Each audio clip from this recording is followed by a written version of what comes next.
Every night, as the sun sets on Hyrule, the castle town raises its drawbridge and locks its gates. At nightfall, the dead claw their way to the surface of Hyrule Field, and mindlessly, violently attack the living who stray from the roads. These creatures are known as the Stalchildren, which means skeletal children, and they crawl out of the earth in pairs. Though terrifying, their brittle frames can be easily shattered with sword strikes. Stalchildren are the source of many childhood nightmares.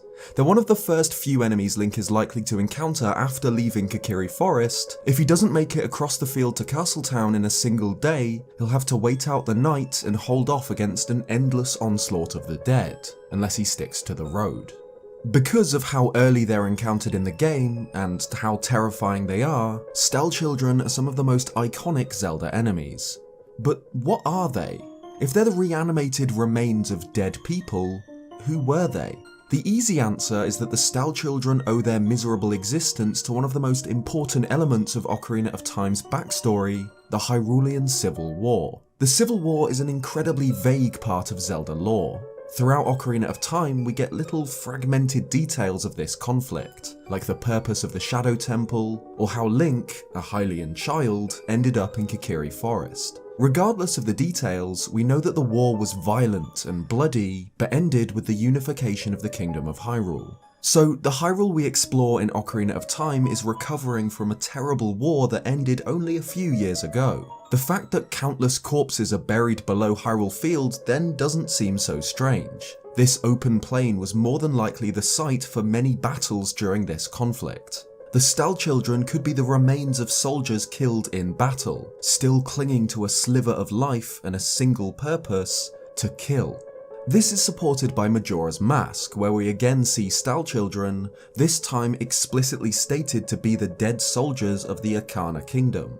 They serve Captain Kita, a giant Stalchild, and remain loyal to their cause even in death. The fact that their captain is a giant also links back to Ocarina of Time, where killing multiple Stalchildren will cause a giant version to spawn. But the Stalchildren don't look like Hylians, or Gorons, or Zora, Gerudo, Sheikah, or any of the other races seen in Ocarina of Time. There's of course their diminutive stature that earns them their name, but also their strangely shaped skulls, which have snouts and giant teeth. This wouldn't be much of a problem. The lake scientist, for example, also has giant protruding teeth and a strangely shaped skull, but the Stalchildren have claws. Long, red, sharp claws with which they lunge at their targets. Ocarina of Time's regular Stalfos much more closely resemble dead Hylian soldiers. They're tall, armoured, they wield a sword and shield, and their skulls are human. We know that Stalfos are humans who become lost in the Lost Woods, and it's very possible that many of them were Hyrulean soldiers before their transformations. In comparison, the Stalchildren look nothing like soldiers. They're not much taller than Child Link and wear only a small skirt. Without Majora's Mask, which is a game where almost every character is an entirely different version of an Ocarina of Time NPC, there's nothing to suggest that these Stalchildren are the remains of soldiers. What exactly the Stalchildren are is a mystery. They more closely resemble Breath of the Wild's Stalkoblins than anything else, but even then there are clear differences between the two. Again, they could be the remains of soldiers killed during the Civil War, but there's not a lot to support this. And I think the game leaving them unexplained is part of the reason they're one of the most unsettling things in Ocarina of Time. Speaking of unsettling things in Ocarina of Time, there's not much that compares to the big man himself, Bongo Bongo.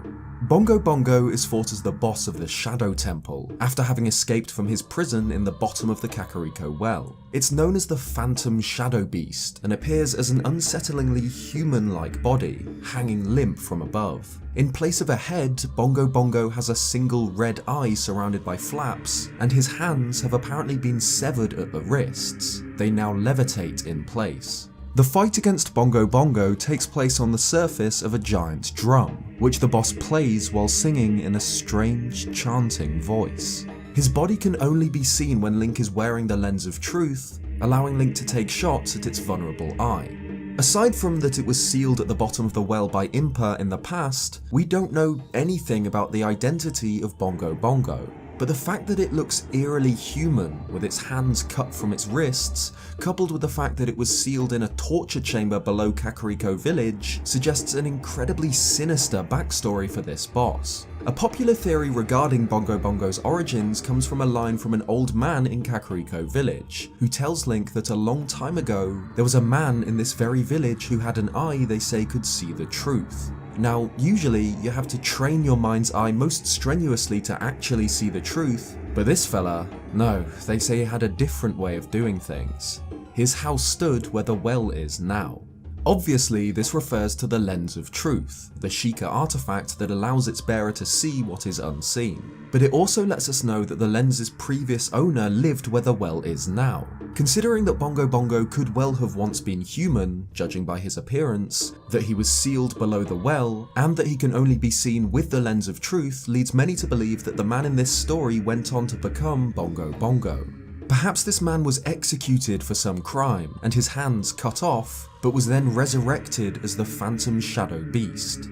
It's plausible, but there isn't a huge amount to support it. Every boss in Ocarina of Time is strongly linked to the themes of its dungeon. Gohma is the parasite infecting the Deku Tree, Phantom Ganon appears in a mansion haunted by ghosts, Morpha controls water and is found at the bottom of Lake Hylia, and Bongo Bongo has severed hands and is found in a torture dungeon.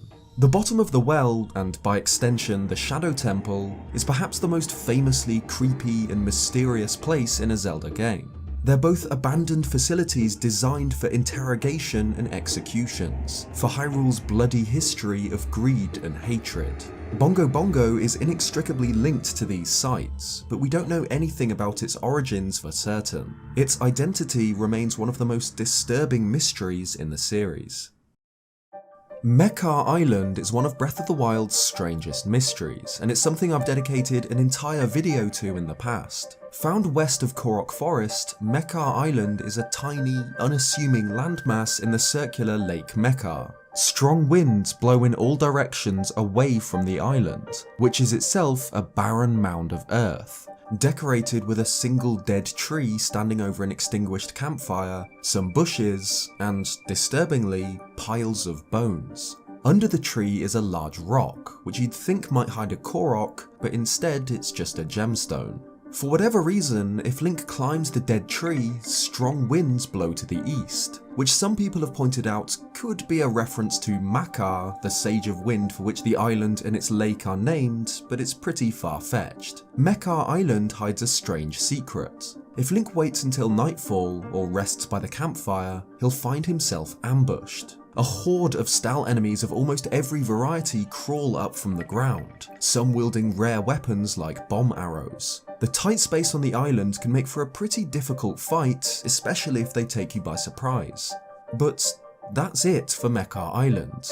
Aside from hiding an army of the dead to unleash on weary travellers resting until nighttime, the island serves no purpose. There are no Korok seeds, no other characters, no shrines. Just a lonely, empty island that at night crawls with the undead.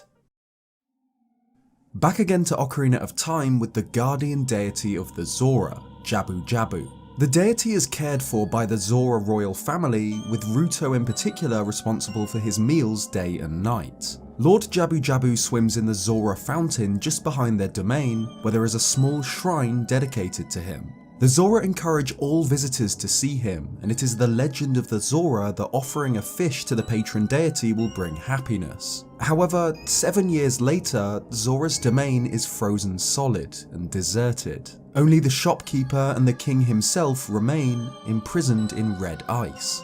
The ice is the result of a curse, the source of which is found in the water temple, Morpha, a creation of Ganondorf with control over water. Link destroys the amoeba, but Zora's domain remains frozen. Ruto assures us that it will eventually thaw, and during the end credits it does, though it's still empty. While the domain is frozen, the Zora fountain is empty. Jabu Jabu is nowhere to be seen. Blocks of ice float in his place. His disappearance is never mentioned in-game, and we never get to explore Zora's domain once it's thawed out.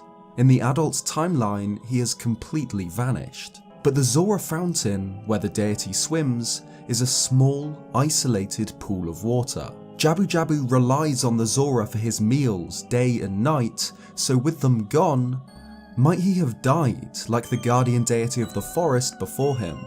Might the great Lord Jabu Jabu have starved, trapped in his lake without his attendants to feed him? His vanishing remains a mystery. Back when I was a kid, Zelda games weren't something you could easily beat.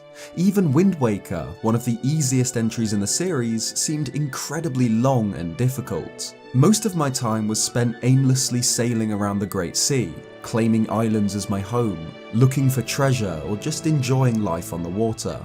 That is, except for the times when I encountered the Ghost Ship. This cursed vessel houses one of the game's Triforce shards, or Triforce charts in the original version, and must be tracked down with the Ghost Ship chart. But even before the Triforce fetch quest, the ship sails the Great Sea, gliding through the water surrounded with ghostly blue flames. Wherever the Ghost Ship sails, the seas are cloaked in an endless thunderstorm, and haunting music plays. If Link gets close, the ship vanishes into the air, unless he has the Ghost Ship chart, which allows him to board. Inside, the ship resembles other ship interiors like the submarines, but it's filled with skulls and enemies, and the floor is cloaked in a strange purple fog. After defeating the monsters, a ladder drops, allowing Link to access the Triforce shard. Behind the ornate chest is a brass carving of a face, its blank expression staring back at you. But as Link approaches, the face changes, twisting into a nightmarish grin. After obtaining the Triforce piece, a terrible shriek sounds out, making Link jump and look around in confusion before he's dumped back onto the King of Red Lions. What makes the Ghost Ship even scarier is the fact that nobody seems to know what it is.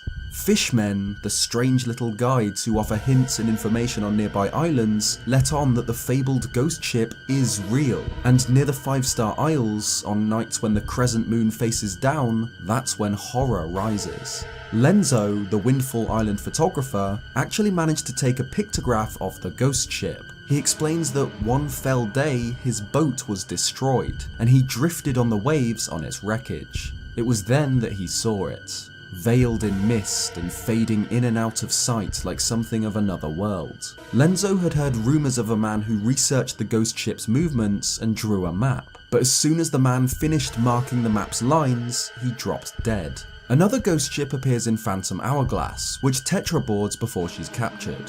While obviously similar to the Wind Waker's Ghost Ship, the two aren't the same. The ship in Phantom Hourglass was created by Bellum to capture people and steal their life force. The Wind Waker's vessel is different. What it is, where it came from, why it's cursed, even why it houses a piece of the Triforce is never explained by the game, which I actually love. Some things are best left without an answer, and the Ghost Ship is one of them. A strange, haunted craft sailing the seas alone.